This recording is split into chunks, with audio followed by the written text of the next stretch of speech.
Question है, अगर मैं एक पिन को फिंगर से प्रेस करूं और एक ब्लंट ऑब्जेक्ट को अपने फिंगर से प्रेस करूं, फॉर एग्जाम्पल ये पेन का टिप है एंड ये मार्कर का टिप है।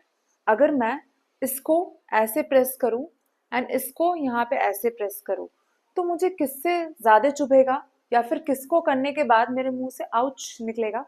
ऑब्वियसली इसको करने के बाद, क्योंकि ये जो टिप है वो शार्प है। ऐसा क्यों? क्योंकि इसके पीछे प्रेशर का कॉन्सेप्ट है। So let us understand pressure.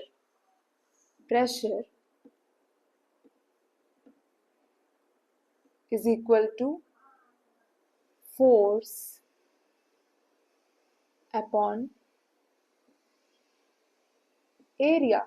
And I hope इस प्रेशर को पढ़ने के बाद आपको एग्जाम का प्रेशर थोड़ा कम लगेगा। Yes yes. तो आज हम चलते हैं स्विमिंग पूल में। स्विमिंग पूल का एक्सपीरियंस है आप सबको? जैसे जैसे हम स्विमिंग पूल में नीचे जाते रहते हैं तो फिर हमारे कान में हम प्रेशर फील करते हैं। या फिर इमेजिन करो, आप मस्त चिल कर रहे हो, ठीक है, आपने पैर पानी में नीचे डुबोए हैं, अब उसी पानी में आप डुबकी मार लेते हो, डुबकी मार ली, नीचे जा रहे हो, नीचे जा रहे हो तो आपको कान में कुछ ना कुछ प्रेशर फील होगा। उसी प्रेशर को हम कहते हैं प्रेशर एक्सर्टेड बाय लिक्विड्स। सो आज हम देखने वाले हैं कि लिक्विड्स कैसे प्रेशर एक्सर्ट करते हैं। ठीक है, इसके लिए हम समझते हैं सबसे पहले एक एक्सपेरिमेंट से। इस एक्सपेरिमेंट में हम क्या करेंगे, पहले एक खाली बॉटल लेंगे, ठीक है, एंड उसके अंदर बहुत सारे होल्स कर लेंगे, डिफरेंट डिफरेंट। सबसे पहले हाइट पे होल करेंगे, फिर बीच में होल करेंगे, नीचे होल करेंगे, एंड उसके बाद उस बॉटल को रिफिल कर लेंगे। तब वो पूरी बॉटल फुल हो जाएगी। तब हम देखेंगे कि उसमें से वाटर कैसे आ रहा होता है, एंड फिर उसके बाद ऑब्जर्व करेंगे। So let's see the experiment. Students, ये बॉटल अभी कम्प्लीटली एम्प्टी है, ठीक है। अब इसमें मैं क्या करूँगी, होल्स कर दूँगी, ठीक है, एंड उसके बाद इस बॉटल को फिल कर दूँगी। होल्स करने के बाद एंड बॉटल को फिल्स करने के बाद अब हम देखते हैं, नोटिस करो कि बॉटम वाले होल से पानी सबसे ज़्यादा फोर्स के साथ दूर तक जा रहा है, जबकि ऊपर वाले होल से कम दूर तक जा रहा है। आप बॉटल में देख रहे होंगे जो सबसे नीचे वाला होल है उससे ज़्यादा डिस्टेंस कवर हो रहा है एंड बाकी के जो ऊपर वाले होल है उससे कम डिस्टेंस कवर हो रहा है। ऐसा इसलिए होता है क्योंकि जैसे जैसे डेप्थ बढ़ती है लिक्विड प्रेशर भी बढ़ता है। Remember the point, the deeper the liquid the greater the pressure. Okay. आपने देखा कि जो सबसे नीचे वाला होल था उससे जो पानी सबसे ज्यादा डिस्टेंस कवर कर रहा था, और जो उसके ऊपर हाइट के होल्स थे उससे इतना डिस्टेंस कवर नहीं हो रहा था। सो इससे हम क्या कंक्लूजन निकालते हैं? इससे हमें ये पता लगता है कि जैसे जैसे प्रेशर, वाटर का प्रेशर बढ़ता जाता है, वैसे वैसे जो डिस्टेंस है वो बढ़ता जाता है। तो जितना ज्यादा डेप्थ होगा उतना ज्यादा वाटर का प्रेशर बढ़ेगा। तो आप जितना जितना नीचे नीचे स्विमिंग करेंगे ना, आपको उतना ज्यादा प्रेशर फील होगा। अब इससे एक और एग्जांपल आप रिलेट कर सकते हैं। डैम्स आई होप सबने ही देखे होंगे। तो जो उसके ऊपर की वॉल होती है वो थिन होती है, एंड जैसे हम नीचे जाएंगे नीचे की जो वॉल होती है मोटी होती है। ऐसा क्यों होता है? Same, the reason is same, because नीचे पानी का जो प्रेशर है वो ज्यादा है एंड ऊपर इतना प्रेशर नहीं है। तो उस प्रेशर को विथस्टैंड करने के लिए जो नीचे की वॉल्स है वो मोटी होती है। Now I hope you understand this, the pressure exerted by liquids. So let us see the definition.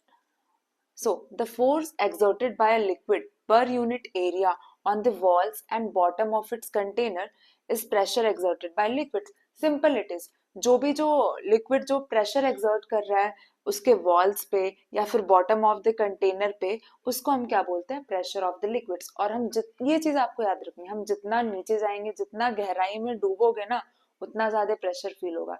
तो इतना गहराई में डूबना ही क्यों है यार? जितना गहरा जाओगे उतना प्रेशर फील होगा।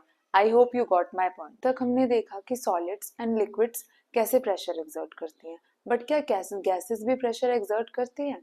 ऑब्वियसली गैसेस भी प्रेशर एक्सर्ट करती हैं। जैसे जो हमारे सराउंडिंग में एयर प्रेजेंट है उसमें भी जो गैसेस के मॉलिक्यूल्स होते हैं ना, वो भी हर डायरेक्शन में प्रेशर लगाते हैं। इसके लिए हम एक एक्सपेरिमेंट करेंगे। मेरे पास ये एक बलून है, ठीक है। अब इसके अंदर जो एयर के पार्टिकल्स प्रेजेंट है ना, जब मैं उसको इन्फ्लेट करूंगी तो आप देखिएगा ये बलून कैसे एक्सपैंड हो जाएगा, ठीक है।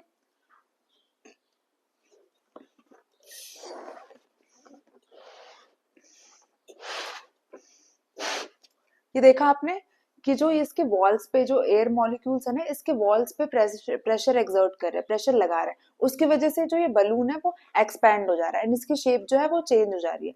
सो इससे हमें क्या पता लगता है कि जो एयर में जो गैसेस प्रेजेंट है वो भी प्रेशर एक्सर्ट कर रही होती है। इसका हम एक और एग्जाम्पल ले सकते हैं, जैसे फुटबॉल या फिर जो साइकिल या फिर मोटरसाइकिल या किसी भी व्हीकल्स के जो टायर होते हैं ना, अगर उसके अंदर की हवा निकल जाती है तो तब हम हवा भरते हैं, तो फिर वो कैसे एक्सपैंड हो जाती है, वो भी वन ऑफ द एग्जाम्पल है जिससे हम समझ सकते हैं कि जो गैसेस पार्टिकल्स हैं वो प्रेशर एक्सर्ट कर रहे होते हैं। एटमॉस्फेरिक प्रेशर, जो हमारे सराउंडिंग में एयर है उसमें जो गैसेस के मॉलिक्यूल्स है वो भी हम पे प्रेशर एक्सर्ट करते हैं, जिसको हम बोलते हैं atmospheric pressure. So the definition of atmospheric pressure is atmospheric pressure is the force exerted by the weight of the air on a unit area of the earth surface, okay? And इसका unit क्या होता है, pascal होता है, ठीक है। And जैसे जैसे हम हायर एल्टीट्यूड पे जाएंगे तो हमारा एटमॉस्फेरिक प्रेशर डिक्रीज होता है, मतलब हाइट जैसे इंक्रीज होगी एटमॉस्फेरिक प्रेशर डिक्रीज होता है। ऐसा क्यों होता है, क्योंकि जैसे जैसे हम हाइट पे जाते जाएंगे हमारी जो ऊपर की एयर है वो कम होती जाएगी, तो उसकी वजह से जो हमारा प्रेशर होगा एटमॉस्फेयर के साइड से, मॉलिक्यूल्स का जो प्रेशर हमारे ऊपर लगेगा वो कम लगेगा, इसलिए एटमॉस्फेरिक प्रेशर डिक्रीज हो जाता है।